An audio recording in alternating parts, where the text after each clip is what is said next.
میں تم سے نکاح کروں گی، وہ اس کے راستے میں آتی ہانپتے ہوئے بولی تھی، جبکہ جبران شاہ کے چہرے پر ایک طنزیہ مسکراہٹ آئی تھی۔ وہ اس کے چہرے کی جانب جھکا اور اس کی آنکھوں میں آنکھیں گاڑ کر بولا، تمہیں مجھ سے نکاح کرنا ہی پڑے گا، ورنہ تم اس کا انجام جانتی ہو۔ وہ شفاقیت سے کہتا اس سے دور ہوا اور پھر وہاں سے نکلتا چلا گیا، جبکہ وہ اپنی بے بسی پر ایک بار پھر رونے لگی تھی۔ وہ چاہ کر بھی کچھ نہیں کر سکتی تھی۔ ماں کے جانے کے بعد زندگی اتنی کٹھن ہو جائے گی، اس نے کبھی سوچا ہی نہیں تھا۔ وہ ساکت کھڑی تھی، وہ چاہ کر بھی اس مشکل سے نہیں نکل سکتی تھی۔ ہاں، اس مشکل سے صرف ایک ہی انسان نکال سکتا تھا، اور وہ تھا جبران شاہ، شفاق سرد دل اور ایک انا پرست انسان۔ ایک مجبوری نے اسے اس کے در پر لا کر کھڑا کر دیا تھا۔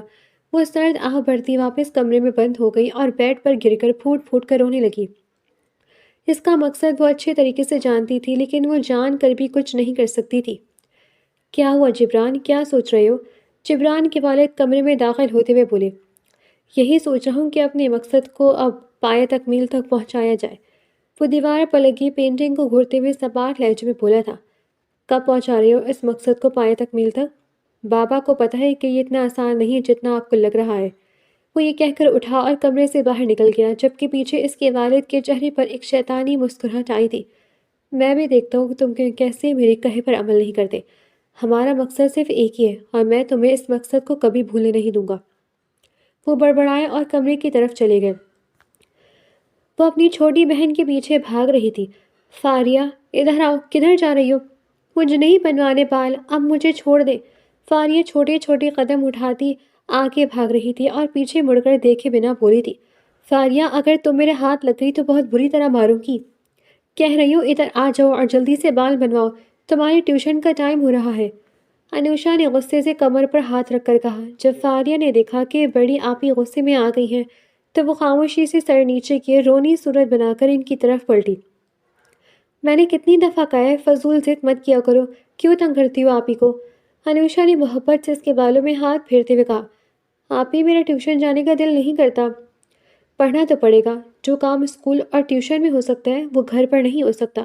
چلو اب خاموشی سے چلو، اس نے محبت سے کہا، اور اسے تیار کروا کے فیار کو ٹیوشن بھیجنے کے بعد انوشا جیسے ہی گھر کے اندرونی حصے میں آئی، اس کی چچی غصے سے چیخی، کام کر لیا تم نے سارا؟ انوشا نے چونک کر انہیں دیکھا۔ جی چچی، سارا کام ہو چکا ہے، وہ سر جھکا کر بولی۔ ٹھیک ہے، اب رات کے کھانے کی تیاری کرو۔ انوشا نے حیرت سے گھڑی کی طرف دیکھا۔ چچی، ابھی تو دوپہر کا کھانا کھایا ہے آپ لوگوں نے، اب تم میرے آگے زبان چلاؤ گی؟ وہ غصے سے اس کی طرف بڑھی تو انوشا گھبرا کر پیچھے ہوئی۔ نہیں نہیں چچی، میں ابھی تیاری شروع کرتی ہوں۔ وہ فوراً کچن کی طرف بھاگی۔ کلثوم بیگم کے شوہر کمرے سے نکلتے ہوئے بولے، کلثوم، اگر تم اسی طرح سختی کرتی رہی تو ہمارے ہاتھ کچھ نہیں لگے گا۔ کلثوم بیگم مسکرائی، ایسے کیسے کچھ نہیں لگے گا؟ میں دیکھتی ہوں کہ ان کے حصے کی جائیداد کہیں اور کیسے جاتی ہے۔ میں اس کا نکاح اپنے بیٹے سے پڑھواؤں گی، ایک مفت کی نوکرانی بھی مل جائے گی اور گھر کی جائیداد گھر میں ہی رہے گی۔ وہ کہہ کر اپنے شوہر کی طرف دیکھتی مسکرائی اور اپنے کمرے میں چلی گئی۔ واہ بیگم، داد دینی پڑے گی تمہاری سوچ کی، وہ کہتے ان کے پیچھے ہی گئے تھے۔ وہ اپنی کوٹ کے بٹن کھلتا آفس میں داخل ہوا تھا۔ اس کی چال میں ایک خاص مغرورانہ رنگ تھا۔ وہ سیدھا جا کر اپنے کیبن میں بیٹھا اور لیپ ٹاپ اپنی طرف کھینچ کر انگلیاں چلانے لگا۔ جب مینیجر کیبن میں داخل ہوا تو اس نے ایک سرد نگاہ اس پر ڈالی اور دوبارہ لیپ ٹاپ کی اسکرین پر نظر جما کر اپنے کام میں مصروف ہو گیا۔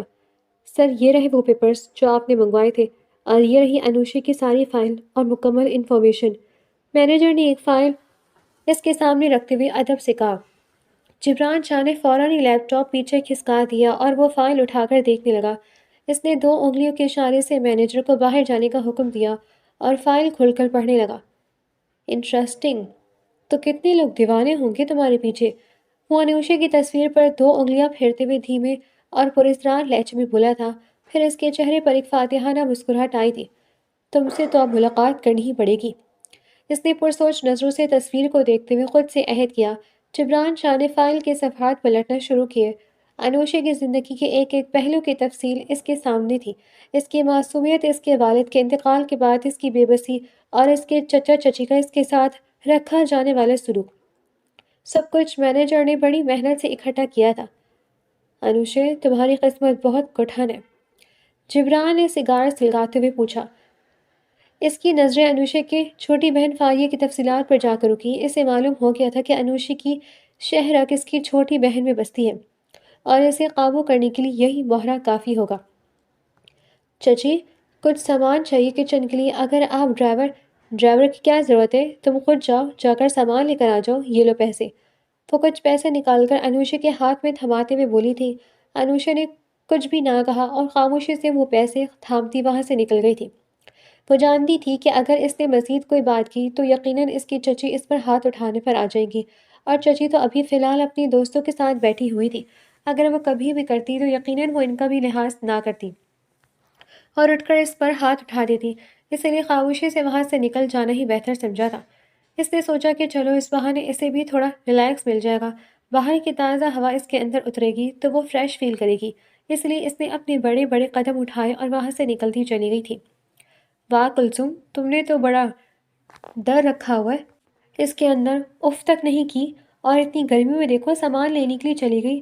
آج کل تو ہماری نوکرانیاں بھی بڑے نخرے کرتی ہیں، ان سے کہہ دو کہ کچھ باہر سے لے کر آنے تو ہزار بہانے آگے سے بنائیں گی اور تو اور سنا بھی دیں گی۔ اور ہماری بہو، وہ تو اے سی والے کمرے سے باہر نہیں نکلتی۔ کلثوم بیگم کی ایک دوست نے کہا تھا۔ ہاں دیکھ لو اس معاملے میں میری قسمت کتنی اچھی ہے، نوکرانی کی نوکرانی مل گئی اور بہو کی بہو، اور تو اور جائیداد کا ایک بڑا حصہ بھی میرے حصے میں آ گیا۔ وہ فخر سے بولی تھی، مانو انہوں نے بہت بڑا کارنامہ سر انجام دیا ہو۔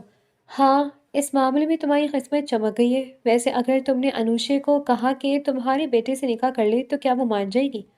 کلثوم بیگم کی دوست نے تجسس سے پوچھا تھا۔ ہاں ہاں مانے گی، کیوں نہیں مانے گی؟ کیا اسے اپنی چھوٹی بہن پیاری نہیں ہے؟ وہ ایک ادا سے اپنے بال جھٹک کر بولی تھی، ارے ہاں، تمہارے پاس تو اس کی سب سے بڑی کمزوری ہے، تمہاری بات تو اسے ماننی ہی پڑے گی۔ اس کی دوست نے داد دیتی نظروں سے دے کر کہا تھا۔ ہاں نا، اچھا چھوڑو، تمہارے لیے دیکھو کتنے اچھے اچھے پکوان بنا کر گئی ہے، کھا کر بتاؤ آخر میری ہونے والی بہو کیسا کھانا بناتی ہے۔ وہ اس طریقے سے بہو بولی تھی جیسے انوشا ان کی پسندیدہ بہو ہو اور انہیں سب سے بہت زیادہ محبت ہو۔ ویسے کلثوم، اگر اسے پتہ چلا کہ تم اس کی جائیداد کے لیے یہ سب کچھ کر رہی ہو تو کیا وہ قانونی کارروائی نہیں کروائے گی؟ کیونکہ اب تو وہ بالغ ہو گئی ہے، اس کی دوست نے کہا تھا۔ کلثوم بیگم کے چہرے سے مسکراہٹ سمٹی تھی۔ انہوں نے اس بارے میں تو کبھی سوچا ہی نہیں تھا کہ انوشا چاہے تو جائیداد ہڑپنے کی کیس میں انہیں جیل بھی کروا سکتی ہے۔ یہ بات سوچنے والی تھی۔ ارے نہیں نہیں، کیوں ایسا کروائے گی؟ بہت ہی اچھے دل کے مالک ہے، اس کے سامنے تھوڑا سا رونا دھونا کیا نا تو یوں مان جائے گی۔ وہ چٹکی بجا کر ان کی آنکھوں کے سامنے اپنا ہاتھ لہراتے ہوئے بولی تھی۔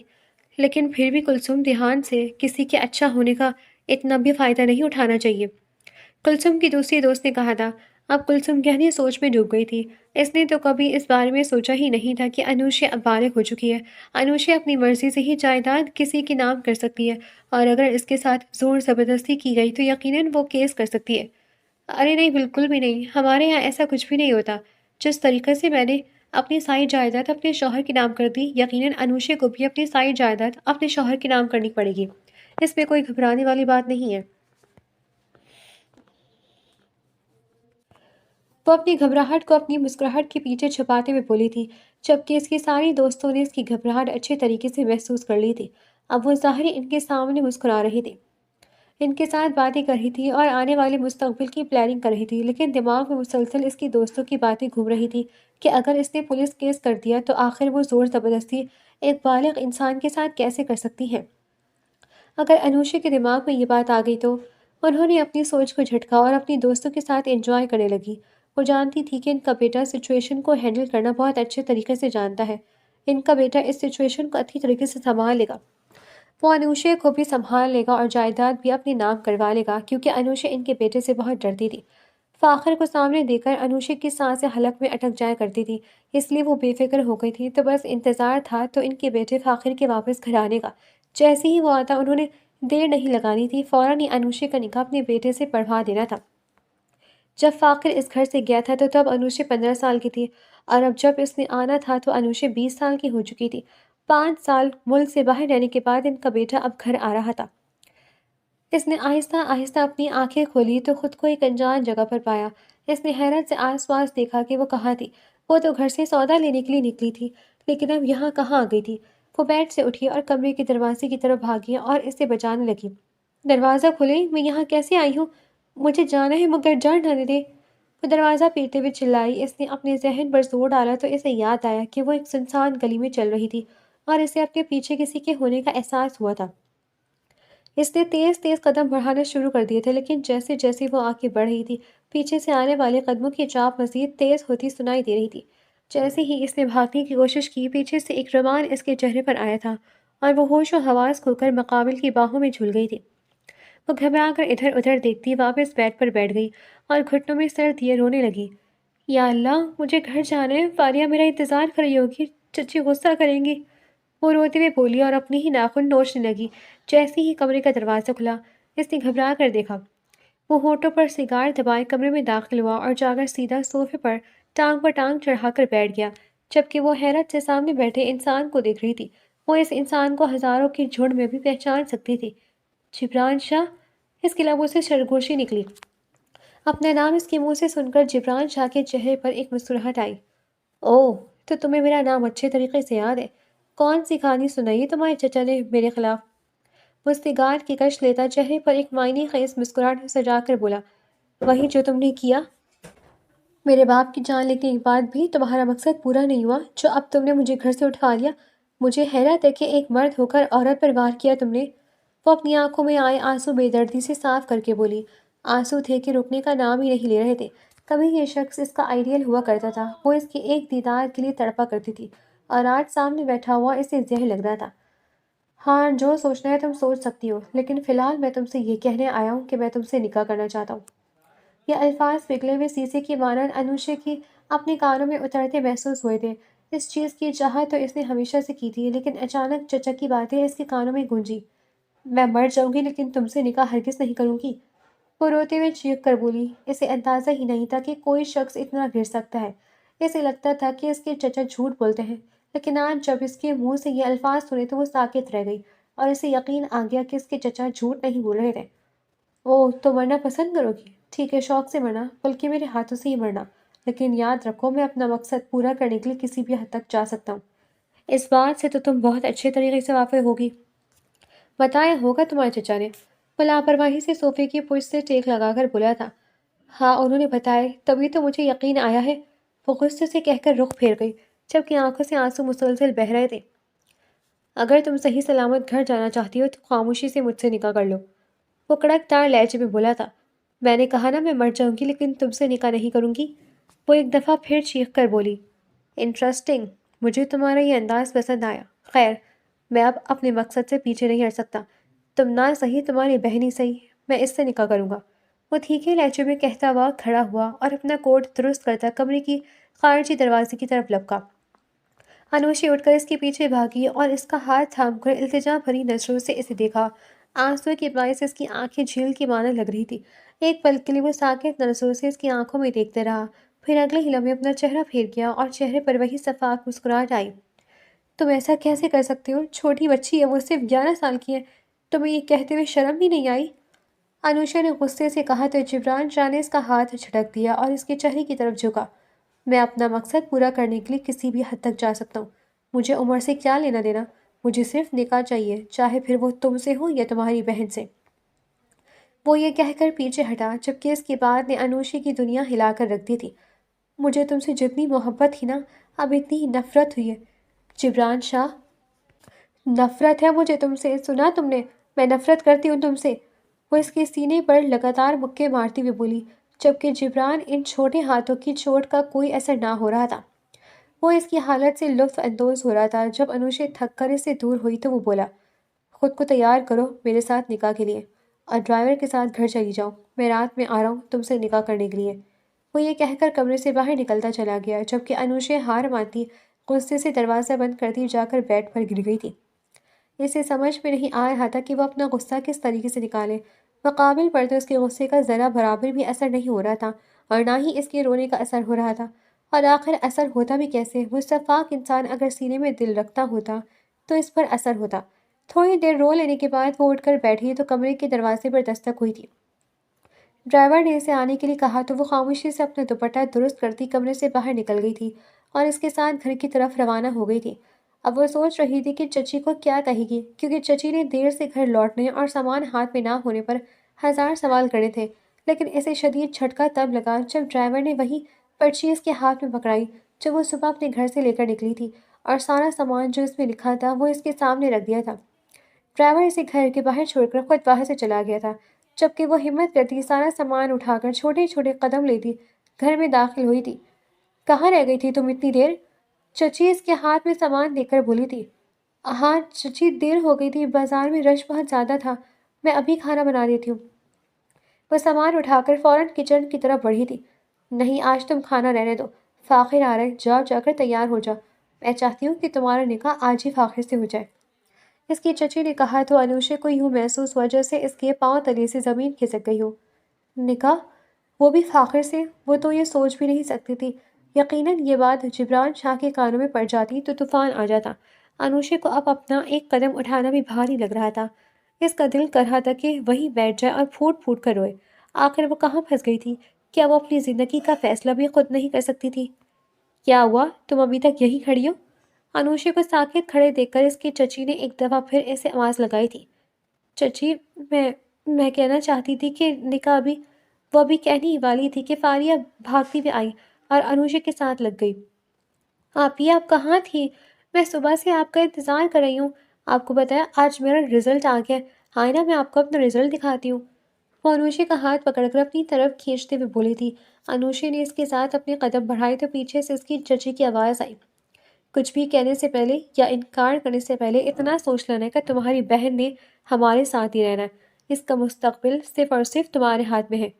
وہ حیرت کی مورت بنی بس اپنی چچی کو تکتی رہ گئی تھی۔ اس نے کچھ نہ کہا، بس خاموشی سے فاریہ کا ہاتھ تھامے اس کے کمرے کی طرف بڑھ گئی، جبکہ آنکھوں سے بے بسی کے آنسو اب بھی بہنے لگے تھے۔ جیسے ہی فاریہ اسے لے کر کمرے میں داخل ہوئی، وہ فاریہ کو اپنے سینے سے لگا کر پھوٹ پھوٹ کر رونے لگی۔ آپی، کیا ہوا ہے؟ آپ کی طبیعت ٹھیک نہیں ہے؟ کہیں درد ہو رہا ہے آپ کو؟ فاریہ فکر مندی سے اس کی کمر تھپ تھپاتے ہوئے بولی تھی۔ وہ اسے کیا بتاتی کہ اس کی بڑی بہن کس مشکل میں پھنس گئی ہے۔ ایک طرف کنواں تھا تو دوسری طرف کھائی۔ اگر وہ کسی بھی طرف رخ موڑ لیتی تو یقیناً خطرہ اس کی بہن کو ہی ہونا تھا۔ فاریہ، مجھے کچھ سمجھ میں نہیں آ رہا کہ میں کیا کروں۔ تم چھوٹی بچی ہو، تم ابھی ان سب باتوں کو نہیں سمجھ سکتی۔ میرا دل کر رہا ہے میں خود کو ختم کر لوں، لیکن اگر میں نے خود کو ختم کر لیا تو پیچھے تمام مشکلات صرف تمہارے لیے ہوں گی۔ وہ فاریہ کے چہرے پر ہاتھ پھیر کر بول رہی تھی، جبکہ فاریہ نا سمجھ سے اپنی بہن کو دیکھ رہی تھی۔ آپ کیا کہنے کی کوشش کر رہی ہیں؟ مجھے کچھ سمجھ میں نہیں آ رہا، اور رو کیوں رہی ہیں؟ مجھے بتائیں نا، آپ ٹھیک نہیں ہیں؟ وہ فکر مندی سے بولی، جبکہ اپنی بہن کو روتا دیکھ کر اس کی اپنی آنکھیں بھی آنسوؤں سے بھر گئی تھیں۔ انوشے مسکرائی اور اپنے آنسو صاف کیے۔ نہیں نہیں، کچھ بھی نہیں ہوا، آؤ تم اپنا رزلٹ دکھاؤ مجھے۔ وہ اٹھی اور اسی لیے اس کے بیڈ کی طرف بڑھی تھی۔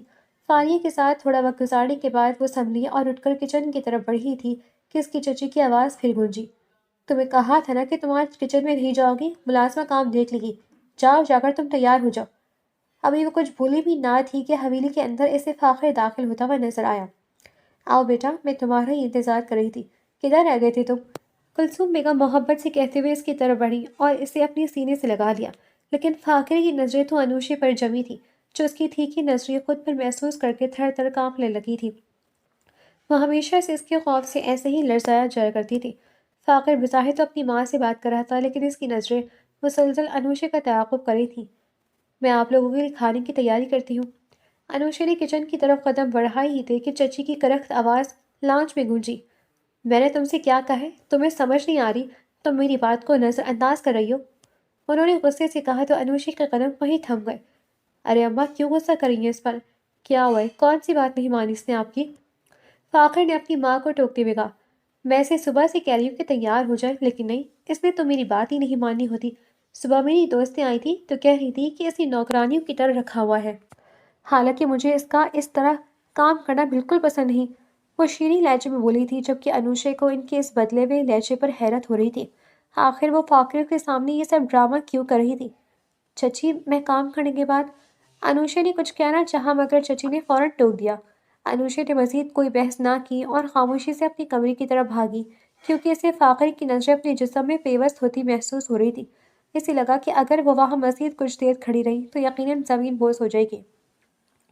وہ اپنے کمرے میں گئی اور دروازہ بند کر کے اس سے لگ کر بیٹھ گئی۔ اس نے اپنے منہ پر ہاتھ رکھ کر سسکیاں دبائیں اور رونے لگی۔ یا اللہ، میں کدھر جاؤں؟ کیا کروں؟ دونوں طرف میری بہن کی جان داؤ پر لگی ہے۔ ایک طرف اس کے ذہن میں زبران شاہ کی دھمکیاں گھوم رہی تھی، تو دوسری طرف چچی کی بلیک میلنگ۔ وہ غصے اور کرب میں اٹھی اور کمرے سے باہر نکل آئی۔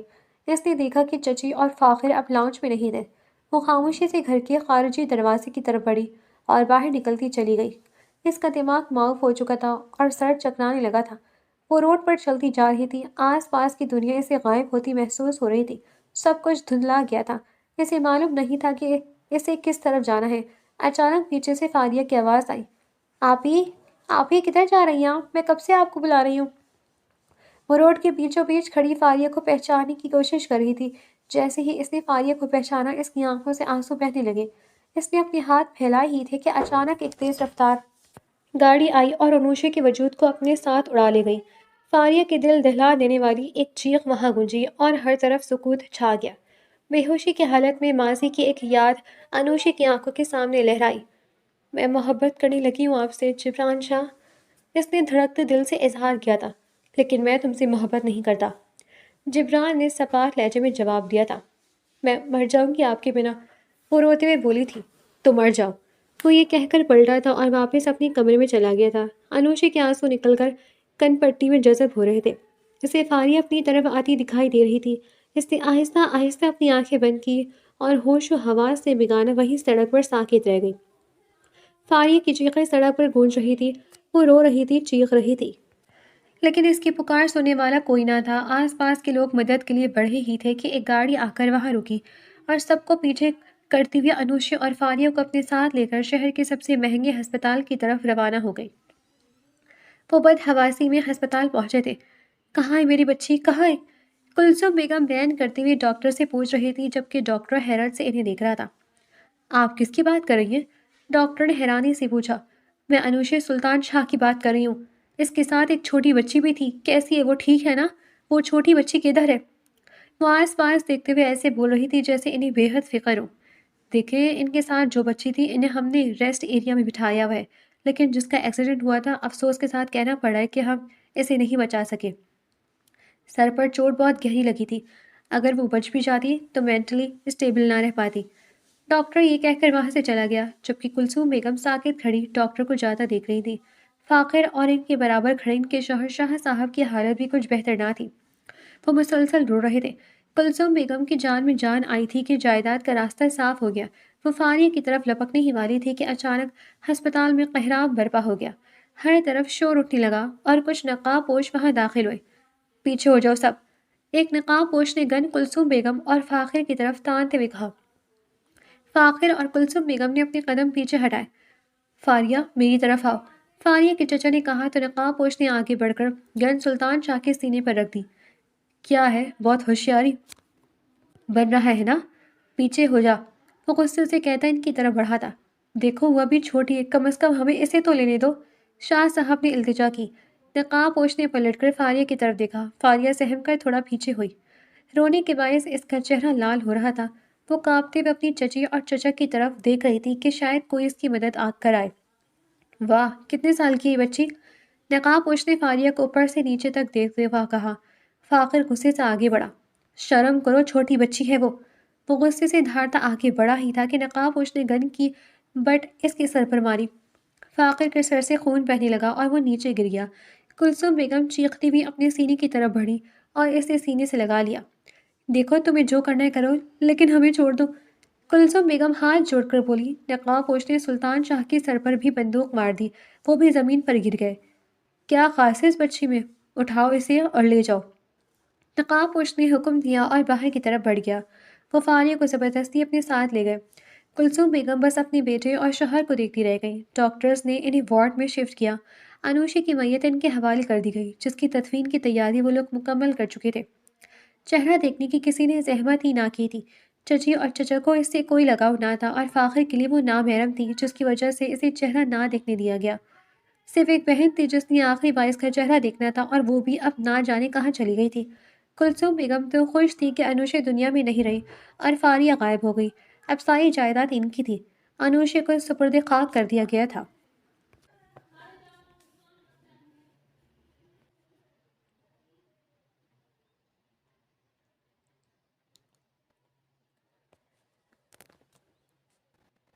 نہیں ایسا نہیں ہو سکتا، نہیں نہیں، ایسا نہیں ہو سکتا۔ جبران شاہ دیوانہ وار دھاڑا تھا۔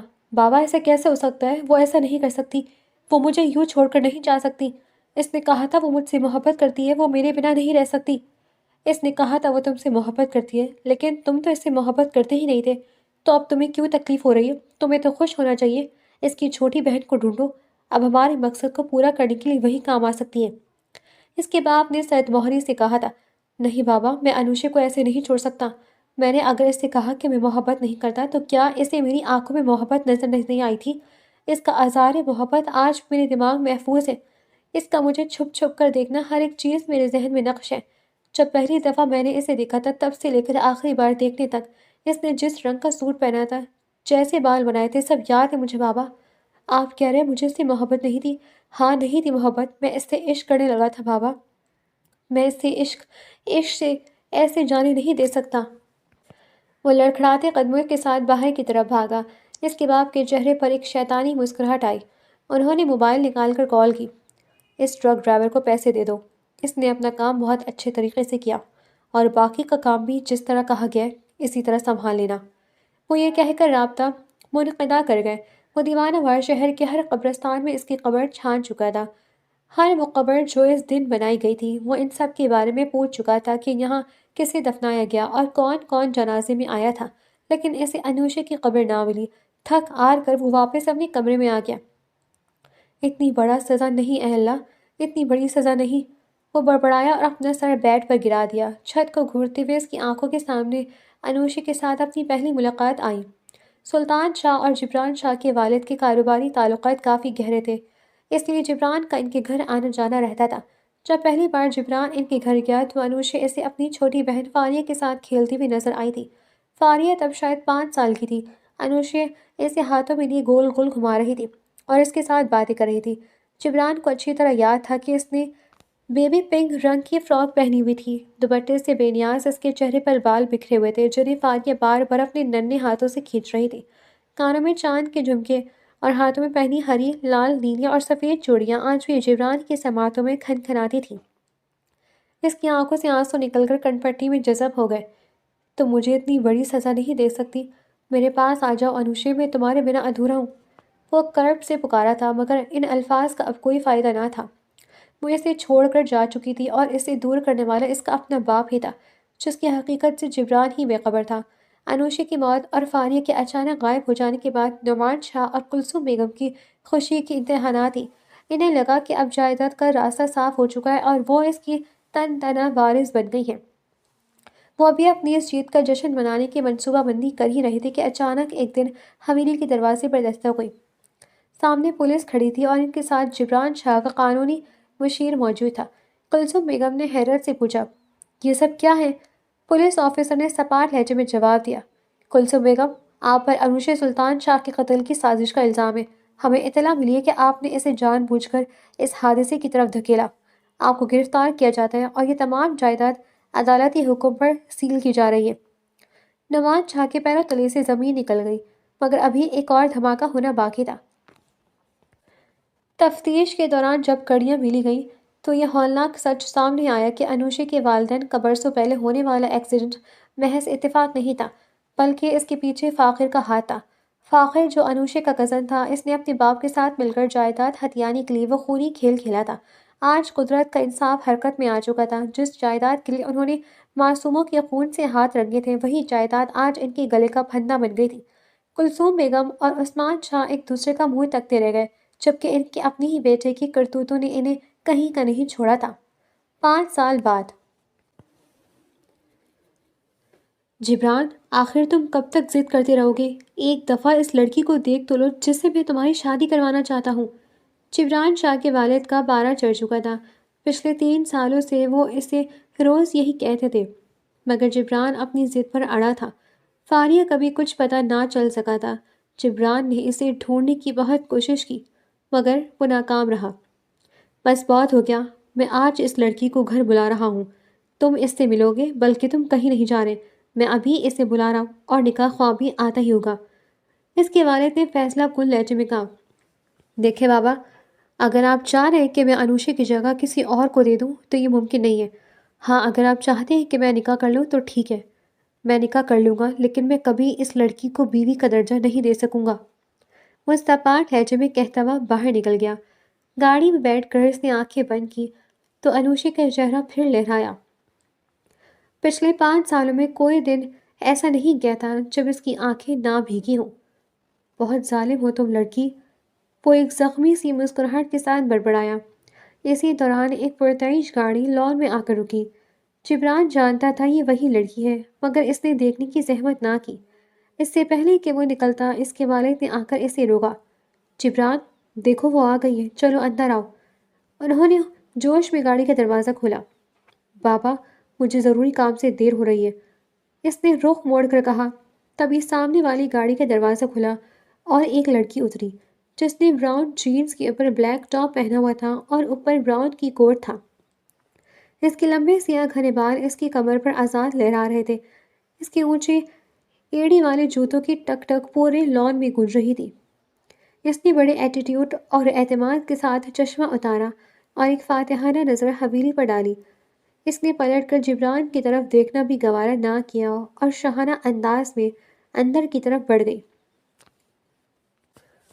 میرے لیے تو رک جائیں، پیچھے سے ایک کھلکھلاتی ہوئی آواز آئی اور ایک اور وہ لڑکی اس کے پیچھے بھاگی۔ جبران نے اب کی بار نظریں اٹھا کر دیکھنا چاہا، لیکن وہ لڑکی اندر جا چکی تھی۔ اسے محض اس کے لمبے کالے بال اور سفید لباس کی جھلک دکھائی دی۔ آخر کار جبران کو والد کی بات ماننی پڑی۔ وہ گاڑی سے نیچے اترا۔ ابھی وہ اندر جانے ہی والے تھے کہ گاڑی سے ایک بزرگ باہر آئے، جنہیں دیکھ کر جبران کے والد نے پوچھا، نکاح خواہ؟ بزرگ نے اسبات میں سر ہلایا۔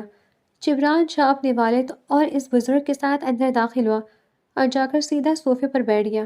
وہاں وہ لڑکی پہلے سے ہی ٹانگ پر ٹانگ چڑھائے پر اعتماد انداز میں بیٹھی تھی اور اب وہ مسلسل جبران کے چہرے کو تک رہی تھی۔ حویلی کے ہال میں ایک عجیب سی خاموشی چھائی ہوئی تھی۔ جبران شاہ صوفے پر بیٹھا تھا، مگر اس کا وجود وہاں نہیں تھا۔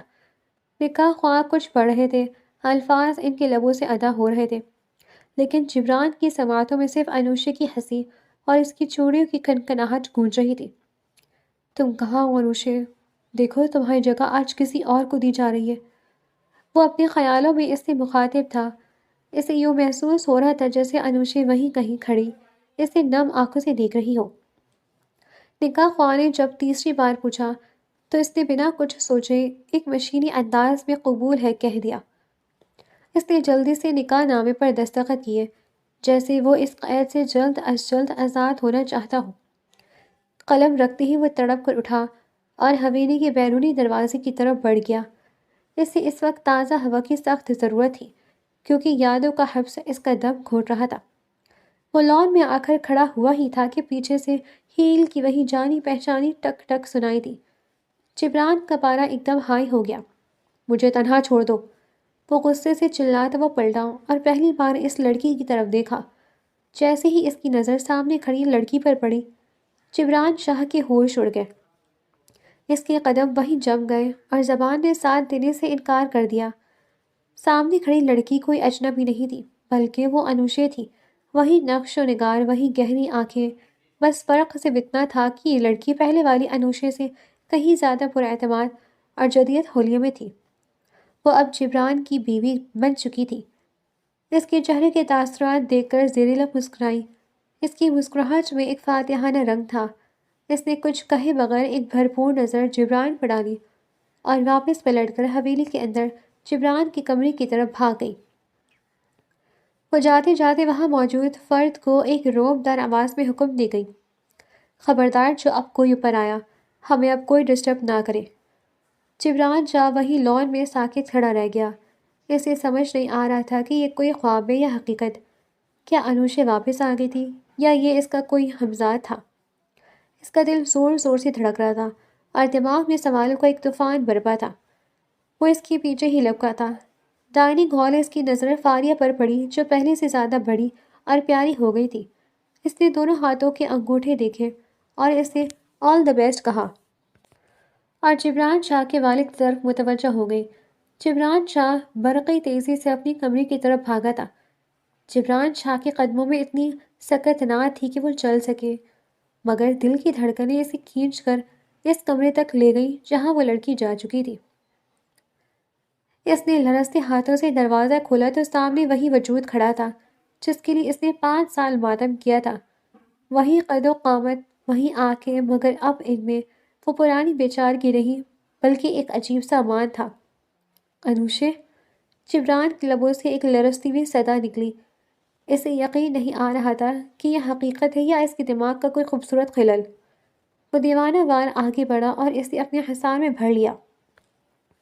اس نے انوشے کے ماتھے اور چہرے کو بے تحاشا چوما، جیسے وہ یقین کرنا چاہتا ہو کہ یہ گوشت پوش کی وہی لڑکی ہے جسے وہ کھو چکا تھا۔ اس کی آنکھوں سے پچھتاوے کے آنسو بہہ کر انوشے کے کندھے بھگو رہے تھے، لیکن اگلے ہی لمحے انوشے نے سختی سے اسے خود سے دور کر دیا۔